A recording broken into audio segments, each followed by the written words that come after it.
ایک صحابی رسول کریم صلی اللہ علیہ وسلم کی خدمت میں حاضر ہوئے اور عرض کیا، اے اللہ کے رسول صلی اللہ علیہ وسلم، میرا ایک چچا زاد ہے، میں اس کے ساتھ ہر موقع پہ حسن سلوک کرتا ہوں، اس کے کام آتا ہوں، لیکن میں نے دیکھا ہے کہ جب بھی مجھے ضرورت پڑتی ہے وہ میرے کبھی کسی کام نہیں آیا ہے،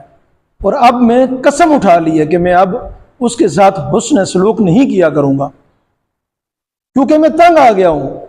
آپ نبی کریم صلی اللہ علیہ وسلم نے ارشاد فرمایا کہ نہیں، میں تجھے حکم دیتا ہوں کہ اپنی قسم کا کفارہ دو اور اس کے ساتھ حسن سلوک جاری رکھو۔ یہ کوئی کمال نہیں ہے کہ جو تمہارے ساتھ اچھا کرے تم بھی اچھا کرو، تمہارے ساتھ حسن سلوک سے پیش آئے تم بھی حسن سلوک سے۔ کمال تو یہ ہے کہ جو تمہارے ساتھ امتیازی رویہ بھی رکھے، حسن سلوک نہ بھی کرے، تو تم اس کے ساتھ اپنا حسن سلوک جاری رکھو۔ کہ آپ امت کس کی، آپ کس کی امت کے اندر ہو،